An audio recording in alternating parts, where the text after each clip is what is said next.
The morning sun spilled gold across the silent streets, washing over towering mansions that gleamed like monuments to power. Among them stood the grandest of all, Edward Grant's home. The mansion's marble columns caught the light, its vast iron gates shone like black steel, and tall windows glimmered as if the building itself were awake and alive. It was a fortress of wealth, a place that whispered of luxury with every polished brick. Yet on this morning, a sight shattered that perfection. Just outside those gates, crumpled against the cold stone, sat an old beggar. His hair was tangled, his beard unkempt, his face shadowed with dirt.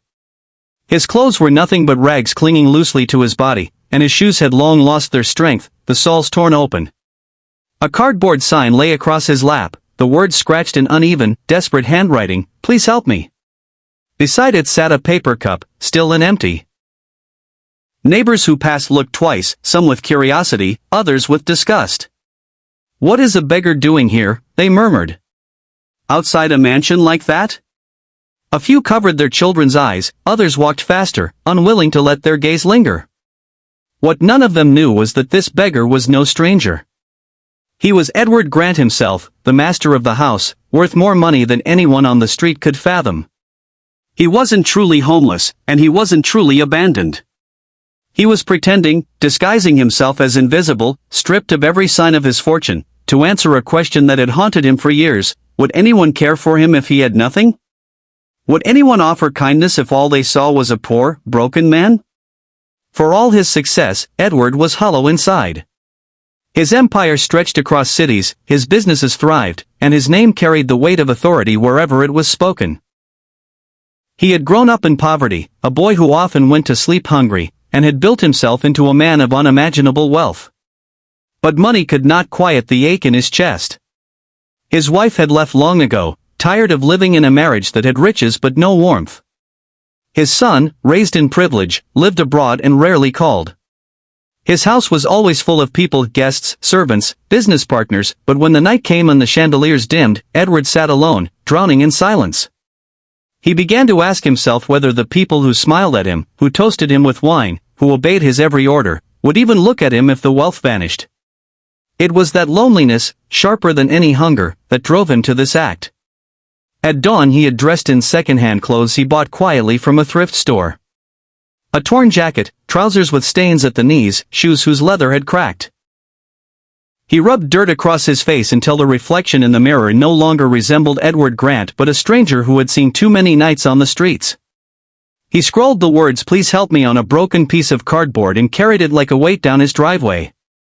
When he sat against the stone wall by his gates, his body pressed into the cold ground, he felt something he had not felt in decades: shame, helplessness, vulnerability. The hours crept by. The sun rose higher. His cup remained empty.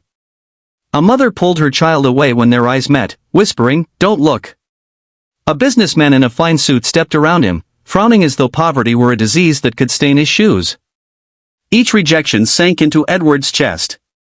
For the first time, he wasn't a man who commanded attention. He was invisible. He was unwanted. But then, just as his despair deepened, a shadow stopped before him. It was a delivery boy, not more than 18, sweat glistening on his forehead as he held a bag of food meant for one of Edward's wealthy neighbors. The boy studied him with furrowed brows. "Sir," he said softly, "you look hungry." Without hesitation, he pulled a sandwich from his own lunch bag and placed it into Edward's trembling hands. "I don't have much, but please eat." Edward's throat closed up. He hadn't expected kindness, least of all from someone who clearly had so little himself. When he bit into that sandwich, it wasn't the taste that overwhelmed him but the warmth of the gesture. It was the first drop of water in a desert of indifference. The following day brought deeper wounds. Edward remained outside the gates, determined to learn the truth. More people passed, some sneering, others crossing the street to avoid him. By afternoon, his chauffeur returned from errands. For over 10 years, the man had driven Edward in the finest cars, bowing at every greeting, smiling at every command.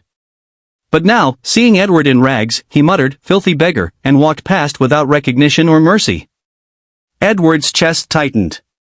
Was respect so fragile that it evaporated the second wealth disappeared? That evening, his heart was tested again.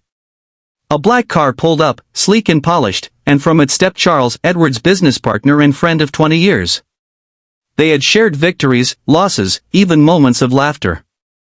If anyone would show compassion, it would be him. Edward raised his hand weakly. "Sir, please, spare some change." Charles stopped, narrowed his eyes, and shook his head. "You're making this place look cheap. Get away before security drags you off." Without another glance, he strode through the gates, leaving Edward's heart in ruins. The betrayal cut deeper than any wound Edward had ever known. That night, he curled against the pavement, the glow of his own mansion behind him, yet he felt more distant from it than ever. The ground was hard, the air was cold, and the loneliness pressed down like a stone. He closed his eyes and whispered to himself, "So this is what it feels like, to be nothing." By the third day, Edward's body was sore, and his pride was gone. But in his suffering, he began to see what he had never seen before. A little girl from across the street tiptoed toward him, clutching a cookie. "Mama says not to talk to strangers," she whispered, "but you look sad." She dropped the cookie into his cup and ran back, giggling nervously. Later that evening, a janitor passing by stopped, knelt down, and placed a bottle of water beside him. "I don't have money," the man said gently, "but I hope this helps." These small acts shone brighter than all the cruelty, piercing through the darkness like stars in a night sky. Edward began to realize something profound. The people who had the least were the ones most willing to give. The poor delivery boy who shared his meal, the little girl with her cookie, the janitor with his water, all of them carried hearts richer than any mansion. And the people he had trusted, the ones who smiled in boardrooms and banquet halls, had revealed the truth: their loyalty was never to him. It was to his wealth. At the end of the week, Edward could no longer endure it. His body trembled with exhaustion, but his soul carried a heavier weight. He rose, walked to the gates, and revealed himself. Security guards froze, eyes widening in shock. He tore away the rags, wiped his face clean, and stood tall once again as Edward Grant. Gasps echoed. His staff stumbled over apologies. Charles stammered, his face pale, "Edward, I didn't know." It was just Edward silenced him with a single, piercing look. Inside the mansion's grand hall, chandeliers blazing overhead, Edward gathered them all. His voice trembled not with weakness, but with rage and sorrow. "For years, I believed loyalty surrounded me. I thought wealth bought respect. But this week, I learned the truth. When I looked like a poor man, you looked at me with disgust. When I begged, you turned away. But strangers, people who owed me nothing, gave me what little they had." Silence fell, heavy as stone. Faces dropped, shame written across them. That night, Edward made decisions that changed lives. He poured millions into shelters, soup kitchens, and charities for the homeless. He sought out the delivery boy and offered him a full scholarship and a stable job. He found the janitor and gave him a new home, a salary that could support his family. He visited the little girl's family and promised her education would be paid for as long as she needed it. As for Charles and the disloyal staff, Edward ended their contracts with a cold finality. He no longer had space in his life for hollow friendships. The mansion still stood in all its grandeur, but Edward no longer looked at it with the same pride. He saw it as a symbol, a reminder that walls can keep out thieves but also keep out truth.